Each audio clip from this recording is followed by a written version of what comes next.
Have you ever wondered why symbols of the earth, mountains, forests, fertile soil, appear so often in the myths and rituals of ancient civilizations? Why the ground beneath our feet has long been revered as sacred, as the origin of life itself? The answer lies deep within Greek mythology, in a cosmic moment when nothingness gave way to form, and silence gave birth to creation. This primal emergence would shape every story that followed, from the battles of the Titans to the rise of the Olympian gods. In the beginning, there was only chaos. Chaos wasn't mere disarray. It was the absence of everything. No shape, no substance, not even time. It was a silence so total it held the potential for all things. From this still, infinite void came something extraordinary. Gaia, the earth. Gaia's emergence was not a slow evolution. She manifested with immediacy and intention, as if the universe itself required a foundation upon which to grow. She embodied not only physical form, but the principles of order, nourishment, and stability. Where she tread, mountains heaved upward. Rivers wound through her limbs and vegetation burst forth in her presence. She was immense and maternal, a cosmic force in the shape of a living world. Greek art often shows her rising from the land, entwined with vines, eyes calm with ancient wisdom. Though teeming with potential, Gaia existed in solitude. To fulfill her purpose as both nurturer and partner in creation, she brought forth Ouranos, the sky, whose vast body stretched above hers, enclosing her in stars and winds. Together, earth and sky formed the first cosmic union, a symbolic joining of matter and expanse. Their bond was not just romantic or reproductive. It represented duality and balance, grounding and transcendence. From this divine alignment came the Titans, beings of immense elemental power. They embodied the vast forces of nature, oceanic depths, the passage of time, the heat of celestial fire. Gaia cherished these children. In them, the Greeks saw not only divine figures but the inherited forces of the world they lived in. Mighty and unpredictable, yet born of Earth's enduring body. Yet harmony did not last. Ouranos, sensing the strength of the Titans, grew fearful. He buried them deep within Gaia herself, forcing them into the dark recesses of her being. This was more than physical pain. It was a violation of her role as a mother and a creator. Gaia's grief was immense. Her sorrow echoed through stone and soil, a lament not just for her own suffering, but for a natural order corrupted by fear. In response, Gaia acted with resolve. From the strength of her own body, she fashioned a sickle, not just a weapon but a symbol of cutting away the old to make space for the new, of harvest and justice.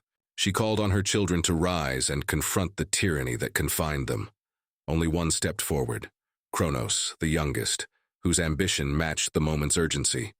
Kronos waited for Ouranos to descend once more. When the moment came, he struck with the sickle, severing the sky from the earth. It was a cosmic rupture, violent, transformative.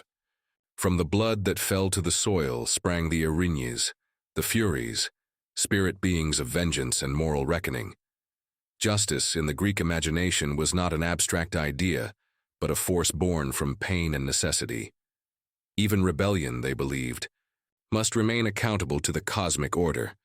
And from the sea foam where Ouranos' severed parts landed, a different kind of creation occurred. Aphrodite arose, fully formed. Her beauty shimmered across the waves, and with her came the principle of attraction, of desire, of generative love. This contrast, love arising from mutilation, reveals something profound. That even the most violent upheavals can give birth to harmony and grace. Greek myth teaches us that destruction is not an endpoint. It is a gateway to unexpected transformation. With Ouranos overthrown, Kronos claimed power and freed his siblings. The Golden Age began, a time of abundance, of peace where gods and mortals thrived together. Yet even this era carried its shadow. Kronos, too, heard the warning.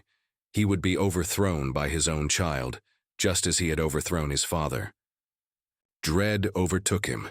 In a desperate attempt to halt fate, he swallowed each child the moment they were born.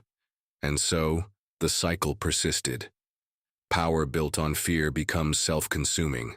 The myth of Gaia and Ouranos planted the seeds of a recurring Greek theme: intergenerational conflict, the burden of prophecy, and the uneasy balance between control and fate. These stories weren't just divine drama. They reflected very human anxieties about legacy, authority, and the cost of holding on to power. Eventually, this chain of conflict erupted into the Titanomachy, a cosmic war between Kronos and the new gods, the Olympians, led by Zeus. It was Zeus who would fulfill the prophecy and reshape the divine order, but Gaia's presence did not fade. Through it all, Gaia endured.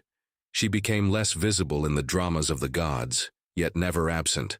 She advised, watched, and intervened when the balance tipped too far. Archaeological evidence, altars carved into hillsides, offerings left in caves and groves, suggests that her worship remained strong for centuries. She was honored where earth and life visibly converged, as in springs and caverns. On pottery and stone, she is shown holding the land itself, a presence eternal and grounding. So what does this origin story reveal to us now? That domination born of fear eventually consumes itself. That transformation, whether personal, political, or cosmic, requires pain, but also opens the door to beauty, to love, to justice. And that creation is not a singular event. It is a cycle, endlessly spiraling like the earth itself, growing, breaking, renewing. Gaia's myth isn't just an ancient tale. It's a meditation on beginnings, on struggle and perseverance, on the delicate balance between chaos and order. In a world still wrestling with environmental collapse and generational legacy, her story reverberates through time. The earth is not simply the setting of life. She is life's first and oldest force.